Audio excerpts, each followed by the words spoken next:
regulators across the world are waking up to the fact that there is a serious amount of money changing hands during ICOs. The latest to issue a statement about ICOs is the Gibraltar Financial Services Commission (GFSC). Gibraltar, an established finance centre. Gibraltar, a British overseas territory located south of Spain, is an established international financial centre. Major international finance firms have established a presence there to benefit from low taxes, access to the EU single market and an established legal system. Casinos and finance firms are the growth engines of Gibraltar. Experts had previously opined that Gibraltar could be a great place to set up Bitcoin-based funds. With increasing numbers of ICOs, the Gibraltar Financial Services Commission has issued a statement saying that it is putting in place a regulatory framework for companies which use blockchain or distributed ledger technology to store or transfer value. This framework is expected to be in place by January 2018. It has warned investors that ICOs are highly risky and speculative, and investment is best left to professionals who are experienced in assessing that risk. USA, and then China take action. The second, the United States, has periodically issued warnings about the risks posed by investing in ICOs. In July 2017, it came out with a clear announcement that ICO tokens may be securities, in which case ICOs would have to follow all the rules and regulations associated with securities offerings.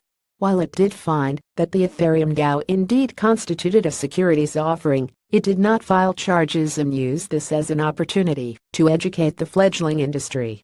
China's recent action against ICOs was sudden and abrupt. In September 2017, China banned all ICOs, classifying them as illegal fundraising.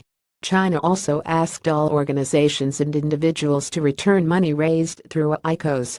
Investor frenzy in 2017. The ICO mania exploded in 2017. From around $250 million raised through ICOs in 2016, the amount of money raised in ICOs in year-to-date has exceeded $1.5 billion, and there are still 3 months left in 2017. The ICO mania started in the first few months of 2017, when divisions within the Bitcoin community about scaling resulted in investors looking elsewhere. A deluge of money was poured into altcoins, resulting in their valuations reaching stratospheric levels. This resulted in many companies planning ICOs, issuing tokens to fund their development. Since these tokens tend to jump in price when they get listed on exchanges, investors treated ICOs as speculative vehicles, and companies have been able to raise millions of dollars in a matter of minutes.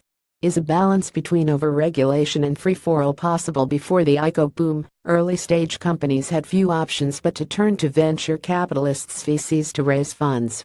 This resulted in a system of checks and balances, since VCs do their own due diligence about the viability of a company's business model.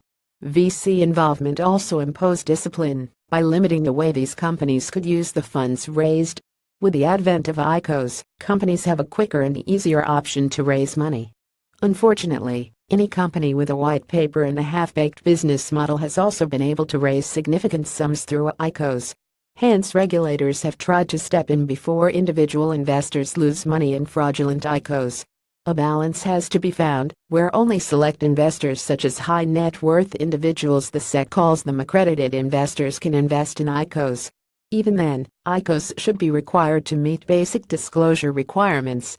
Reasonable solutions must be found that don't strangle the newborn ICO industry, but that don't allow too much harm to come to individual investors.